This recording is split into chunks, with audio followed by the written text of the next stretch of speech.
రవీందర్ ఒక్క నిమిషం ఆగా ఆ మైక్ బంద్ చేయి. జై తెలంగాణ, జై తెలంగాణ. కేసీఆర్ గారి నాయకత్వం, కేసీఆర్ గారి నాయకత్వం. కారు గుర్తుకే, కారు గుర్తుకే. మిమ్మల్ని అందరినీ చూస్తుంటే ఇది జనమా యువ ప్రభంజనమా అని అనిపిస్తా ఉంది. ఇంత అద్భుతంగా ఒక ప్రభంజనం లాగా షకీల్ గారిని ఆశీర్వదించడానికి వచ్చినటువంటి బోధన్ యువ మిత్రులందరికీ కూడా హృదయపూర్వకంగా నా నమస్కారాలు తెలియజేస్తా ఉన్నాను. ఇవాళ ఇంత పెద్ద కార్యక్రమాన్ని ఏర్పాటు చేసినటువంటి బీఆర్ఎస్ నియోజకవర్గ యువ మిత్రులు భవానీపేట్ శ్రీనివాస్ గారు, గణేష్ పటేల్ గారు, శంకర్ గౌడ్ గారు, బాబర్ గారు, సురేష్ గారు, షబ్బీర్ గారు, రాము గారు, దోన్ సాయి గారు, మధు గారు, వడ్ల సతీష్ చారి గారు, దేవా గారు, శ్రీను గారు, పవీన్ నాయక్ గారు, నరేష్ గారు, హరి గారు, జుబేర్ గారు, భారత్ యాదవ్ గారు, అడ్లూరి నరేష్ గారు, అల్లం రమేష్ గారు, ఉమర్ గారు, రాము గారు, రవిశంకర్ గారు, సిరివేసు సంతోష్ గారు, ఇంకా ఎవరినన్నా యువ మిత్రుల పేరు తీసుకోకపోతే బాధపడొద్దు. సీనియర్లకు కావాలనే పేరు తీసుకుంటలేను, ఎందుకంటే యూత్ మీటింగ్ అని చెప్పి సీనియర్ల పేరు తీసుకుంటలేను, ఏమనుకోవద్దు. మరి ప్రత్యేకించి యువ మిత్రుల కోసమే ఏర్పాటు చేసిన కార్యక్రమం కాబట్టి, వారు కష్టపడి చేసుకున్న కార్యక్రమం కాబట్టి వారి గుర్తింపు ఉండాలని చెప్పి మనస్ఫూర్తిగా కోరుతా ఉన్నాను. ఇవాళ బోధన్ నియోజకవర్గం నిజంగా సభకు వచ్చేటప్పటికి ఎలక్షన్ సభ లెక్క లేదు, విజయ యాత్రలాగా ఉన్నది. గెలిచినాక జులూస్ తీస్తే ఎట్లుంటుందో అట్లా ఉంది మన మీటింగ్. ఖచ్చితంగా మీ జోష్ చూస్తే, ఆ జులూస్ చూస్తే, ఆ మీటింగ్ చూస్తే షకీల్ భాయ్ 50,000 పైచిలకు మెజార్టీతోని గెలిచిపోయినట్టేనని మనస్ఫూర్తిగా నేను నమ్ముతా ఉన్నాను. మరి వాళ్ళ ఇంతమంది యువ మిత్రులు వచ్చారు కాబట్టి ఖచ్చితంగా కొన్ని విషయాల పట్ల మనం ఆలోచన చేసుకోవాలి. మనం తెలంగాణ ఉద్యమంలో ముందు నడిచినటువంటి వాళ్ళం. 2001 నుంచి మొదలు పెడితే 2014 వరకు ఎత్తిన పిడికిలి దించకుండా ఉద్యమం చేసినటువంటి వీరులం మనం. మీకు అందరు గుర్తుండాలి, కేసీఆర్ గారు కొన్ని సందర్భాలలో మాట్లాడుకుంటూ బాధపడుకుంటూ పల్లె పల్లెన పల్లేరు మొలిసే తెలంగాణలోన అని బాధపడడం బంద్ చేయాలి, పల్లె పల్లెలో వీరులు మొలవాలే, తెలంగాణ కోసం పిడికిలెత్తి కొట్లాడాలి అని చెప్పి వారు ఆనాడు మనందరికి కూడా సందేశం ఇచ్చింది. ఆ సందేశాన్ని అందుకున్నాం, మనందరం కూడా ముందుకొచ్చినాం, కొట్లాడినాం. మరి 2001 నుండి 14 వరకు ఉద్యమం చేసిన వాళ్ళు చాలా మంది ఇవాళ సీనియర్స్ అయిపోయింది, అవునా కదా? వాళ్ళందరూ ఇవాళ రకరకాల పదవులలో ఉన్నారు. ఆ తర్వాత అనేక మంది యువ మిత్రులు మరి మన కోసం వచ్చింది. అందరూ కూడా ఇవాళ గులాబీ కండువా కప్పుకొని కలిసి నడుస్తూ ఉన్నారు. మా యువ మిత్రులందరినీ నేను కోరేది ఒకటే, నాకేంది అనుకుంటే భారతదేశానికి స్వాతంత్రం వచ్చేది కాదు, నాకేంది నాదేం పోతుంది అనుకుంటే ఇవాళ తెలంగాణ రాష్ట్రం వచ్చేది కాదు. ఇవాళ ఎన్నికలు వచ్చినాయి, నాకేంది ఎన్నికలు వస్తాయి పోతాయి అనుకుంటే మంచి నాయకులు రారు. ఖచ్చితంగా ఎన్నికలు వచ్చినప్పుడు బాధ్యతతోని స్పృహతోని కదలాలే, 10 మందికి మంచి ఏందో చెడేందో చెప్పాలే, వాళ్ళు ఓట్లకు వచ్చి ఓట్లు వేసేదాకా కూడా ఎంటపడాలి. ఎందుకంటే నిజంగా భారతదేశంలో యూత్ జర బద్నాం ఉన్నారు. ఎలక్షన్ రోజు హాలిడే లెక్క ఇంట్లో కూర్చుంటారు, ఓట్లు వేయరు అనేటటువంటి బద్నాం యువకులకు ఉన్నది. కానీ ఇక్కడ బీఆర్ఎస్ పార్టీ మొత్తం యువ నాయకులందరినీ నేను కోరుతా ఉన్నాను, ఈసారి బోధన్ టౌన్ లో పోలింగ్ పర్సెంటేజ్ మీరే పెంచాలి. దగ్గరుండి ఇంటి ఇంటికి వెళ్ళి గుండె గుండెను కదిలించి ఓటు వేయడానికి రావాలి. ఎందుకంటే ప్రజాస్వామ్యంలో ఓటును మించిన ఆయుధం లేదు. మంచి నాయకులు, మంచి పనిచేసే నాయకులు, మన మంచి కోరే నాయకులు మళ్ళీ అధికారంలోకి రావాలంటే విచక్షణ జ్ఞానం ఉండి, అవగాహన ఉండి, అభివృద్ధి పట్ల ఆశ ఉన్నటువంటి యువకులు కదలాల్సినటువంటి అవసరం ఎంతైనా ఉన్నది. కాబట్టి ఆ యువకులను కదిలించేటటువంటి బాధ్యత మన బీఆర్ఎస్ యూత్ వింగే తీసుకోవాలి. ఇంటి ఇంటికి పోవాలి, తప్పకుండా గుండె గుండెని కూడా కదిలించాలి. షకీల్ భాయ్ ఒక మాట అన్నారు, చాలా మంచిగా అనిపించింది. మన యావత్ తెలంగాణలో హనుమంతుని గుడి లేని ఊరు లేదు, కేసీఆర్ పథకం చేరని ఇల్లు లేదు అని చెప్పారు. మరి కేసీఆర్ పథకం చేరని ఇల్లు లేకపోతే ప్రతి ఒక్క ఇంట్లోంచి కూడా మరి మన ఓట్లు రావాలి కదా, కదలాలి కదా, కదిలించాలి కదా. ఆ బాధ్యత దయచేసి బీఆర్ఎస్ యూత్ వింగ్ తీసుకోవాలని చెప్పి నేను మనస్ఫూర్తిగా మీ అందరినీ కూడా కోరుతా ఉన్నాను. మరి ఇక్కడ మీరు ఆలోచన చేయండి, ఒక పక్క మన షకీల్ అన్న ఉన్నాడు, ఇంకొక పక్క పొద్దుటూరి సుదర్శన్ రెడ్డి గారు ఉన్నారు, ఇంకొక పక్క మోహన్ రెడ్డి గారు ఉన్నారు. ఇక పొద్దుటూరి సుదర్శన్ రెడ్డి గారి గురించి చెప్పాలంటే ఆయన వస్తే పొద్దు ఒడుసుడైతే ఉండదు, పొద్దు గుంపుడే ఉంటది. ఎందుకు ఈ మాట చెప్తా ఉన్నా అంటే ఆయన చూసినాం, సీనియర్ నాయకుడు, పెద్ద మనిషి, ఇదివరకు భారీ నీటిపారుదల శాఖ మంత్రిగా కూడా పనిచేసిండు. ఆయన భారీ నీటిపారుదల మంత్రిగా పనిచేస్తే కేవలం వైఎస్ఆర్ జలయజ్ఞానికి, ధనయజ్ఞానికి, ధన దాహానికి ఈయన సహకరించిండు తప్పితే మన ప్రాంతానికి, మన బోధనకి మాత్రం చుక్క నీళ్లు కూడా వేలే. ఇవాళ నేను సుదర్శన్ రెడ్డి గారిని ఛాలెంజ్ చేస్తున్నా.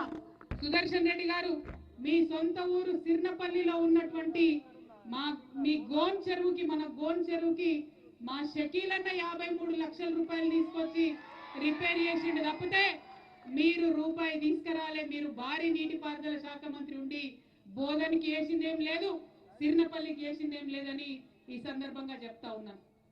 ఇది యువ మిత్రులు తెలుసుకోవాలి.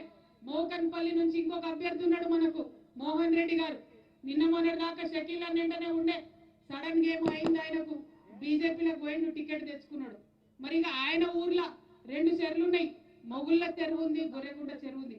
దానికి కూడా మన షకీల్ అన్ననే 85 లక్షల రూపాయలు ఇచ్చి వాటిని రిపేర్ చేయించిండు తప్పితే వాళ్ళు తెచ్చింది ఏమి లేదు. ఎందుకు ఈ మాట మా యువ మిత్రులకు చెప్తా ఉన్నా అంటే, మిత్రులారా, మనం నిజంతోనే తెలంగాణను తెచ్చుకున్నాం, నిజం యొక్క నీడతోనే తెలంగాణను సాధించుకున్నాం. ఇప్పుడు కూడా నిజమే చెప్పాలి, అబద్ధం ఆడాల్సినటువంటి అవసరం మనకు లేదు. ఎందుకంటే పని చేసినాం, ప్రతి ఊరికి పోయినాం. ఇదే మోకన్పల్లిలో 2014లో కేసీఆర్ గారు అధికారంలోకి వచ్చినప్పటి నుంచి ఇప్పటి వరకు అక్షరాల 15 కోట్ల రూపాయలను మనం మోకన్పల్లికి ఇవ్వడం జరిగింది. మరి సుదర్శన్ రెడ్డి గారి ఊరికి 7 కోట్ల రూపాయలను ఇప్పటి వరకు ఇచ్చినాం. చిన్న ఊరు సిర్నపల్లి, మా పోతంగల్ పక్కకే ఉంటది.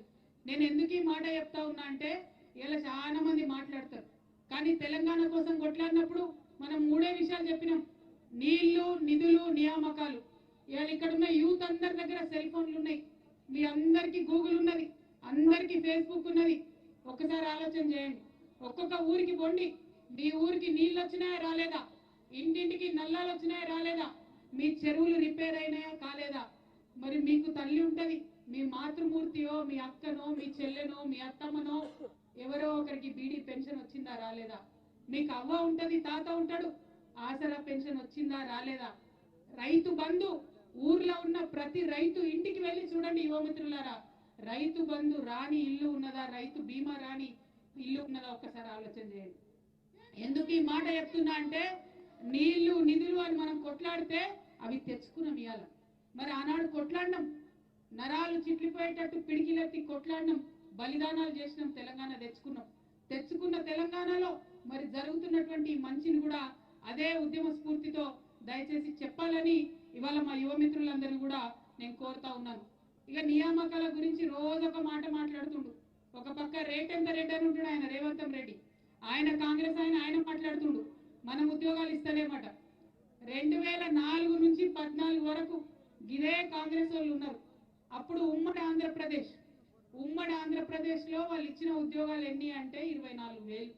ఆ 24,000లో మన తెలంగాణ వాటా తీస్తే వచ్చింది 10,000. ఆ 10,000 కూడా ఎందుకు ఇచ్చారంటే, మనం గట్టిగా తెలంగాణ కోసం కొట్లాడుతున్నాం కాబట్టి చివరి 2 ఏళ్లలో ఆ 10,000 ఉద్యోగాలు ఇచ్చింది. అంటే మొత్తానికి 10 ఏళ్లు వాళ్ళు పరిపాలన చేస్తే సంవత్సరానికి 1000 ఉద్యోగాలు ఇచ్చింది. మరి మనం కూడా 10 ఏళ్లు పరిపాలన చేసినాం. 2014 నుండి ఇప్పటి వరకు పరిపాలన చేస్తే మనం ఇచ్చిన ఉద్యోగాలు 2,32,000 ఉద్యోగాలు. అందులో మనం భర్తీ చేసుకున్న ఉద్యోగాలు 1,60,000 ఉద్యోగాలు. ఇంకొక 40,000 ఉద్యోగాలు రకరకాల ప్రాసెస్ల మధ్యలో ఉన్నాయి. ఇక 40,000 ఉద్యోగాలకు కూడా ఇదే కాంగ్రెస్ వాళ్ళు మనం ఇట్లా ఉద్యోగ ప్రకటన వేయాలి, వాళ్ళు పోయి కోట్ల కేసేయాలి. మనం ఇట్లా పరీక్ష పెట్టాలి, వాళ్ళు పోయి కోట్ల కేసేయాలి.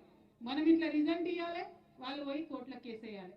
ఇవే దొంగ పనులు, ఇవే అడ్డదారులలో ప్రజలకు వచ్చేటటువంటి లాభాన్ని ఆపాలని చూసుడు తప్పితే ప్రజల కోసం మంచి కాంగ్రెస్ పార్టీ చేస్తలేదు. దయచేసి ఈ విషయాన్ని మీరు ఊరుకు ఉన్నటువంటి మన యువ మిత్రులకు చెప్పాల్సిందిగా నేను కోరుతా ఉన్నా. చాలా మంది మాట్లాడుతున్నారు యువకులు ఇవాళ తెలంగాణ మారాలంటే యువకులు మారాలని చెప్పి. నేను మాత్రం మార్పు మన నుంచే ప్రారంభం కావాలనుకుంటున్నాను. యూత్ లో చేంజ్ వస్తే యూత్ ఫర్ చేంజ్ అన్నది ఆటోమేటిక్ అవుతుంది. ఆ మార్పు ఏం రావాలి?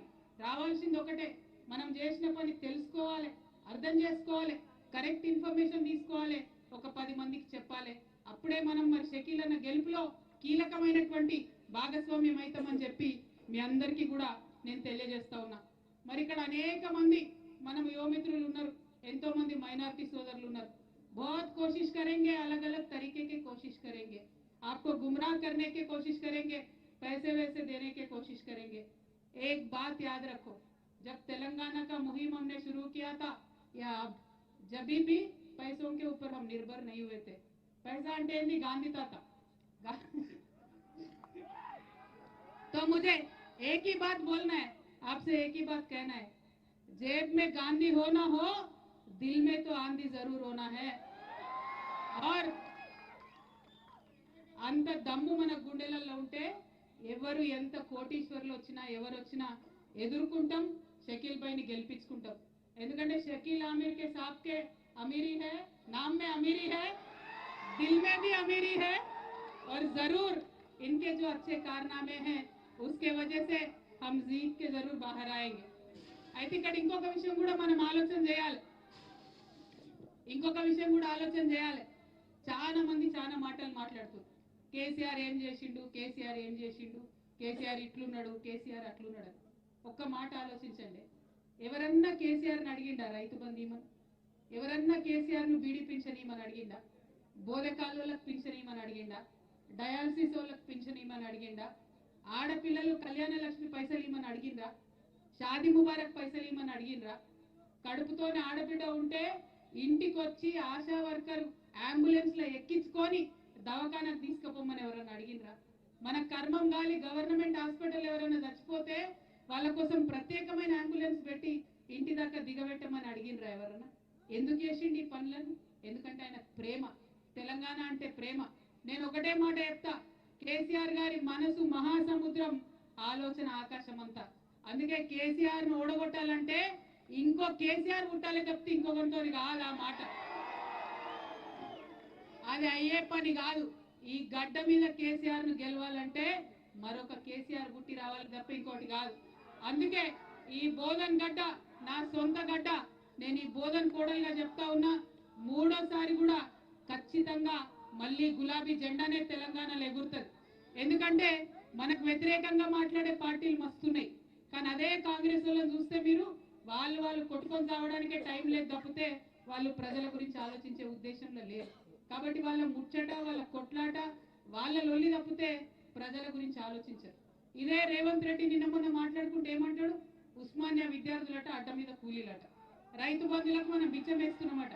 ఇక వాళ్ళ నోటికి అడ్డు లేదు, అడుపు లేదు, వాళ్ళ ఫ్రస్ట్రేషన్ తెలుస్తున్నది క్లియర్ గా, వాళ్ళు ఓడిపోతా ఉన్నారని తెలుస్తున్నారు. కాబట్టి మీ అందరు కూడా సుదర్శన్ రెడ్డి గారిని గెలిపించడం వల్ల ఎవ్వరికి లాభం లేదన్న విషయాన్ని దయచేసి గ్రామానికి తీసుకెళ్లవలసిందిగా మిమ్మల్ని అందరినీ కూడా కోరుతూ, మరి ఇట్లా ఎంత పెద్ద సంఖ్యలో ప్రతి గ్రామం నుండి వచ్చినటువంటి యువ మిత్రులందరికీ కూడా నేను హృదయపూర్వకంగా కృతజ్ఞతలు తెలియజేస్తూ, షకీల్ భాయ్ని 50,000 పైచిలకు మెజార్టీతో గెలిపించే బాధ్యత కూడా మీదే అని తెలియజేస్తూ సెలవు తీసుకుంటున్నాను.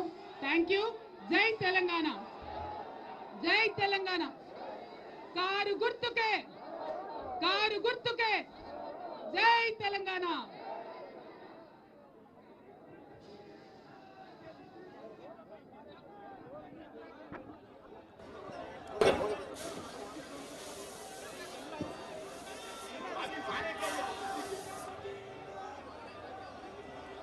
కవితక్క నాయకత్వం, షకీల్ అన్న నాయకత్వం. అరే తేరు షకీల్ భాయ్, షకీల్ భాయ్, షకీల్ భాయ్, షకీల్ భాయ్.